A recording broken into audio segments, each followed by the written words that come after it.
ప్రజా express news. Kurnool జిల్లా బనవాసిలో మే 1వ తేదీన వర్చువల్ విధానంలో ప్రారంభించనున్న మెగా టెక్స్టైల్ పార్క్ కు సంబంధించిన ఏర్పాట్లపై అధికారులతో ఎమ్మిగనూరు ప్రభుత్వ అతిథి గృహంలో MLA BV Jayanageshwar Reddy, Adoni sub collector Maurya Bharadwaj సమీక్ష సమావేశం నిర్వహించారు. అనంతరం బనవాసి గ్రామంలో 77 ఎకరాల్లో మెగా టెక్స్టైల్ పార్క్ స్థలాన్ని పరిశీలించారు. ఈ సందర్భంగా ఎమ్మెల్యే మాట్లాడుతూ మే 1వ తేదీన ముఖ్యమంత్రి చంద్రబాబు నాయుడు వర్చువల్ విధానంగా టెక్స్టైల్ పార్కుకు ప్రారంభించనున్నారు. గత ప్రభుత్వం చేనేతలను మోసం చేసి టెక్స్టైల్ పార్క్ స్థలంలోనే 33 ఎకరాల్లో ఇళ్ల పట్టాలు ఇచ్చారు. త్వరలోనే డిపిఆర్ సిద్ధం చేసి టెక్స్టైల్లో పార్కు ఏర్పాటు చేసి చేనేతలకు కూటమి ప్రభుత్వం అండగా ఉంటామన్నారు. ఈ కార్యక్రమంలో తహసీల్దార్లు శేషపని శ్రీనివాసులు, కుమారస్వామి, మున్సిపల్ కమిషనర్ గంగిరెడ్డి, జౌళి శాఖ అసిస్టెంట్ డైరెక్టర్ నాగరాజరావు, నాయకులు, కార్యకర్తలు తదితరులు పాల్గొన్నారు.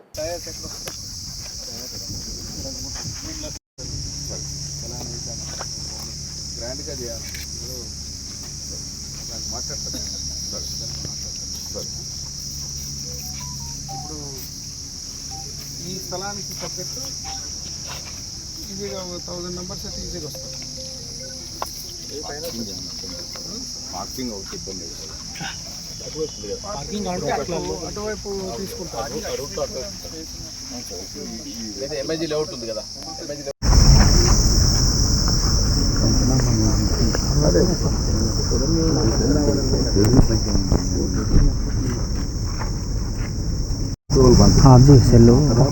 అప్రూవల్ వచ్చినప్పుడు infrastructure, roads, drains, water supply, అన్ని ఎలక్ట్రిసిటీ కామన్ ఫెసిలిటీ ఉంటుంది. అంటే నామన్ క్లేచర్ కూడా ఇంటిగ్రేటెడ్ టెక్స్టైల్, ఇంటిగ్రేటెడ్ అంటే మనకి మెగా టెక్స్టైల్ అని వచ్చింది సార్.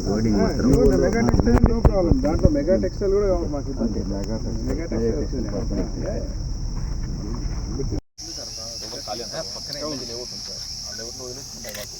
మినిమం చెప్తున్నా, చైర్స్ మినిమం 1500 చైర్స్ ప్లాన్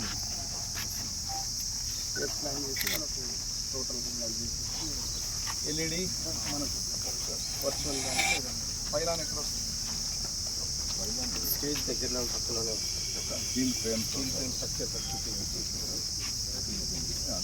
మనం చేసినాక ఆ ఫ్రేమ్ను మనం అంతా అయినాక ఎక్కడికి అంతా అక్కడ మనం దీనికి దానికి మరి ఇవన్నీ పెట్టుకోవాలి కదా, electricity.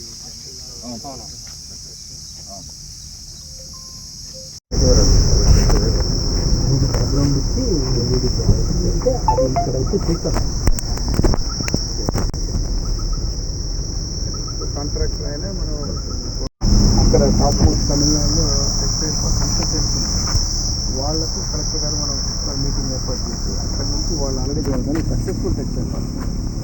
Most of the textile parks ఏంటంటే కొన్ని ఫెయిల్యూర్ అయింది.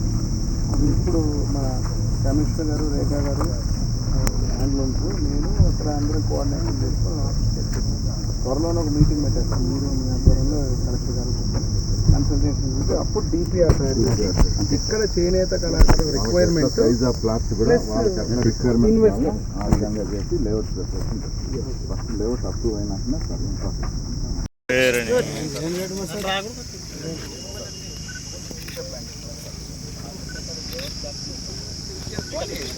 పెట్టుకొని వాళ్ళు వెళ్ళిపోతారు, పార్కింగ్ వెళ్ళిపోతారు,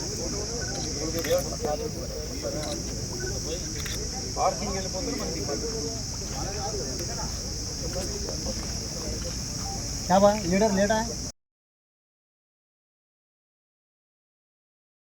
ఏదైతే ముఖ్యమంత్రి వారు నారా చంద్రబాబు నాయుడు గారు గత ప్రభుత్వంలో అధికారం ఉన్న రోజున ఇచ్చిన మాటని టెక్స్టైల్ పార్క్కి భూమిని కేటాయించడం, దాన్ని ముందుకు తీసుకోవాలని తలిస్తే గత ప్రభుత్వంలో కేవలం ఈ యొక్క టెక్స్టైల్ పార్క్ కొన్ని వందల వేల మందికి ఉపాధి కల్పించేటువంటి ఈ పార్కుని కొందరికి లబ్ధి చేకూర్చే విధంగా పట్టాలు ఇచ్చి ఆ రోజు దీన్ని ఏమాత్రం ముందుకు తీసుకుపోయినట్టు వైనాన్ని చూసాం. మళ్ళీ యువగళం పాదయాత్రలో మా జాతీయ ప్రధాన కార్యదర్శి విద్యాశాఖ మంత్రులు నారా లోకేష్ బాబు గారు ప్రత్యేకంగా ఇక్కడికి నడుస్తూ వచ్చినప్పుడు ఆ రోజు ప్రత్యేకంగా ఎమ్మిగనూరు నియోజకవర్గానికి టెక్స్టైల్ పార్క్ని ఇస్తామని చెప్పి శాంక్షన్ చేస్తామని చెప్పడం జరిగింది. తద్వారానే ఈరోజు మన ప్రభుత్వం వచ్చిన తర్వాత, కూటమి ప్రభుత్వం అధికారంలోకి వచ్చిన తర్వాత 10 నెలల కాలంలోనే చెప్పిన మాట తప్పకుండా అధికార యంత్రాంగాన్ని అందరినీ కూడా కదిలిచ్చి ఇక్కడ ఉన్నటువంటి మా ఎమ్మిగనూరు నియోజకవర్గంలోని టెక్స్టైల్ పార్కుకు 77 ఎకరాలు కేటాయిస్తూ ఈరోజు ఎంఎస్ఎంఈ పార్క్స్ ఏదైతే ముఖ్యమంత్రి వర్యులు నారా చంద్రబాబు నాయుడు గారు, అదే రకంగా పారిశ్రామిక శాఖ మంత్రులు ఉన్నటువంటి భరత్ గారి చేతుల మీదుగా వర్చువల్ ఇనాగ్రేషన్ ఇక్కడ జరగబోతూ ఉంది. ఈరోజు ముఖ్యంగా ధన్యవాదాలు తెలియజేస్తున్న ముఖ్యమంత్రి వర్యులకు. చెప్పిన మాట నేను మొదట్లోనే చెప్పాను మీకు. ఈరోజు హామీలు నిలబెట్టుకోవడంలో తెలుగుదేశం ప్రభుత్వానికి, కూటమి ప్రభుత్వానికి, ముఖ్యంగా మా అధినాయకుడికి మించినటువంటి వారు ఎవరు ఉండరు. గతంలో కూడా మీకు తెలుసు, ఇక్కడ ఈ పశ్చిమ ప్రాంత జీవనాడి ఆర్డీఎస్ రేట్ కెనాల్ని 1900 కోట్లతో టెండర్ పిలిపిస్తే ఆ యొక్క ప్రాజెక్ట్ని సర్వనాశనం చేసిన పరిస్థితి.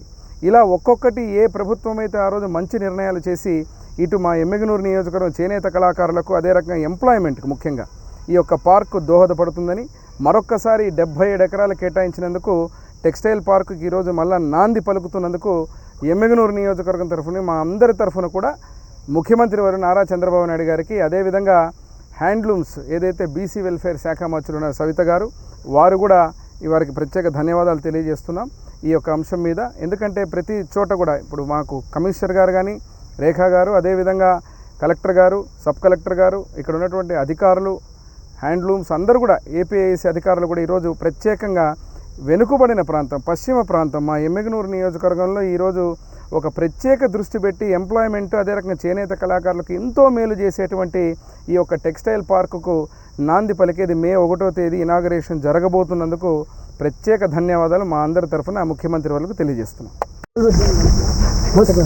మీరు చూశారు ఇచ్చినటువంటి జీవో ఏదైతే ఉందో ఏపీఐసి యొక్క, ఇది నేను మొట్టమొదటి నుంచి ముఖ్యమంత్రి వర్యులకు చెప్తున్న మాట. ఇక్కడ మా ప్రాంతంలో ఒక మెగా టెక్స్టైల్ పార్క్ కావాలని, ఆ మెగా టెక్స్టైల్ పార్క్ ఈరోజు ఇవ్వడం జరిగింది. ఆ మెగా టెక్స్టైల్ ద్వారా ఈరోజు చేనేత కళాకారులకు మరియు ఎంప్లాయ్మెంట్కు, అంటే ఇటు మెకనైజేషన్ వచ్చినా, పవర్ లూమ్ వచ్చినా, లేకపోతే ఇంకోటి వచ్చినా కూడా ఎంప్లాయ్మెంట్కి, అంటే పరోక్షంగా ప్రత్యక్షంగా ఇక్కడ దగ్గర ఎంత లేదన్నా కూడా 1000-2000 మందికి ఉపాధి కలిగేటువంటి అవకాశం ఇంకా పెరుగుద్ది. నేను చెప్పేది మినిమం, కానీ ఇంకా పెరుగుద్ది. ఇప్పుడు వచ్చేటువంటి ఎవరైతే ఇన్వెస్టర్ రావచ్చు, క్లయింట్ కావచ్చు, ఇక్కడికి వచ్చేటువంటి వాళ్ళకి వసతులు, అదే రకంగా ఏర్పాటు చేసేటువంటి లేఅవుట్ కానీ, ఇన్ఫ్రాస్ట్రక్చర్ ఇవన్నీ ఏపీఐసి ఆధ్వర్యంలో జరుగుతుంది. కాబట్టి రానున్న రోజుల్లో కన్సల్టెంట్ని, అదే రకంగా ఎవరైతే సక్సెస్ఫుల్ చేసినటువంటి టెక్స్టైల్ పార్క్ కన్సల్టెంట్స్కి పిలిపించి మీటింగ్ చేసి డిపిఆర్ కూడా తయారు చేసి వెంటనే వాటిని ఇన్ఫ్రాస్ట్రక్చర్కు, లేఅవుట్కు పర్మిషన్ తీసుకొని ఈ యొక్క ప్రాంత రూపురేఖలు మార్చేటువంటి దిశ నిర్దేశం చేసేటువంటి ఈ యొక్క టెక్స్టైల్ పార్కుకి నాంది పలికి మొదలు పెట్టబోతుంది.